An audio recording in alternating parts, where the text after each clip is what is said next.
રાજકોટ જિલ્લાના Dhoraji ward number 8 અને પીપરવાડી વિસ્તારમાં આવેલ આંગણવાડીમાં સાર્વજનિક પ્લોટમાં અસામાજિક તત્વોએ ઝૂંપડાઓ બાંધી અને અનેક પ્રકારની ગેરકાયદેસર પ્રવૃત્તિઓ કરવામાં આવી રહી હોય તેવો સ્થાનિકોનો આક્ષેપ છે।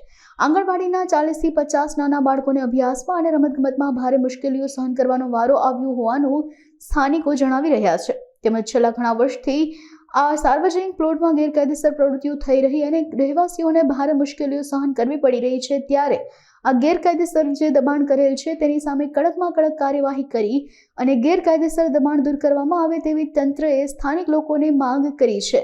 હું કિશોર રાઠોડ, માજી સુધરાઈ સભ્ય, વોર્ડ નંબર 8। આજે કેટલા વર્ષોથી આ પીપળવાડીના રહેવાસીનો એક મોટો પ્રશ્ન છે સાર્વજનિક પ્લોટ બાબતનો। એ પ્લોટ બાબતે અમે અવારનવાર સોસાયટીની લોકોએ સાથે મળી આવેદનપત્રો પ્રાપ્ત અધિકારી મામલતદારશ્રી, ચીફ ઓફિસરને આપેલા છે, પણ આજ દિવસ સુધી કોઈ પણ અધિકારીઓએ અહીં ધ્યાન દીધું નથી। નગરપાલિકા આવી નોટિસ આપી છે છતાં પણ કાર્યવાહી કોઈ જાતની કરેલ નથી। છતાં આજે અમારે પ્રશ્ન પાછો ઉપસ્થિત થયો છે, ત્યારે આજ ગામની અંદર જે ડિમોલેશન ચાલે છે તે ડિમોલેશન સરકાર એની પ્રસિદ્ધિત કરવા માટે આમ જનતાને અને વેપારીઓને હેરાન કરે છે। તો સોસાયટીની અંદર જો અમારા મતે જો ચૂંટાતા હોય તો સોસાયટીની અંદર જે સાર્વજનિક પ્લોટ છે અને સોસાયટીનો ઉપયોગી પ્લોટ છે તો એ પ્લોટને તાત્કાલિક ખાલી કરાવે તેવી અમારી નમ્ર વિનંતી છે। તકલીફ એ પડે છે કે અહીંયા બાજુમાં જ આંગણવાડી આવેલી છે, તેમજ નાના મોટા મંદિરો બનાવી અહીંયા ભૂવા ધૂણાવે છે, માંસ મટનના પ્રોગ્રામ થાય છે અને ખોટે ખોટી અહીંયા આવારા તત્વોને ભેગા કરી અમારી સાથે કાયમી માટે માથાકૂટું કરે છે। અને એક લગભગ બધું ખંડેર થઈ ગયેલું છે, છતાં એક બે વ્યક્તિઓ રહી અને આખી સોસાયટીને બીવરાવવાનું કામ કરે છે। રાતે અહીંયા ભૂવા ધૂણાવે છે।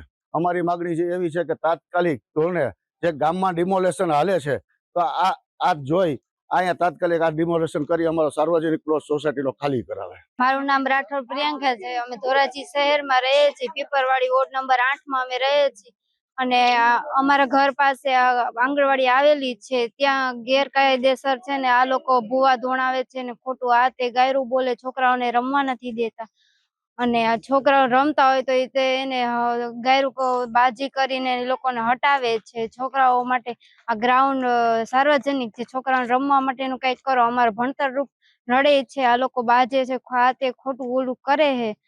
જલ્દી તમે આ લોકો હટાવો અને સાર્વજનિક પ્લોટ વરાવો અને છોકરાઓ માટે કંઈક સારું એવું કરીને ત્યાં બગીચો કે આ તે તમે કરો, બસ એવી જ અમારી માંગ છે। પ્રભાબેન જાગાણી। અને આ છે ને સાર્વજનિક જગ્યા એમાં હારા નરહો છે ને એ ભાગ લીધા કરે છે અને મેલડીમાંનું નાનું મંદિર બનાવ્યું છે અને આંગણવાડી છે ને તો છોકરાને પેશાબ પાણીની એટલી તકલીફ કે રસ્તા ઉપર એને પેશાબ પાણી કરાવશે અને એનો વૈંડો વારવા નથી દેતા અને ખરાબ ગાયરું પણ બોલે છે।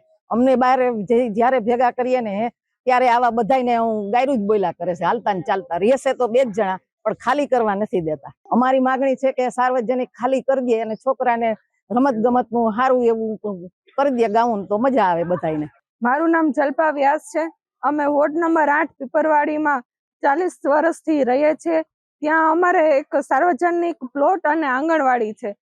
અમુક આવારા તત્વો કેટલા વર્ષોથી રહે છે અને એનો ત્રાસ ઘણો બધો અમારા સોસાયટીમાં છે। અમારા સોસાયટીમાં 100 થી 150 જેટલા મકાન છે અને એમાં એક આંગણવાડી સરસ મજાની છે। ત્યાં ગ્રાઉન્ડ પણ નથી અને એ લોકોને ત્યાં રમવા માટે જ્યારે ગ્રાઉન્ડ કરાવવામાં આવે છે તો એ લોકો ના પાડે છે અને તેના બારી દરવાજા પણ તોડી નાખ્યા છે। હવે અમારી સરકારશ્રીને એટલી જ માંગ છે કે જ્યારે આ ડેમોલેશનનું કામ ચાલુ છે તો અમે કેટલાય વર્ષો ત્યાં સરકારશ્રીને માંગણી કરીએ છીએ તો એ અમારી માંગણી સ્વીકાર નથી કરતા।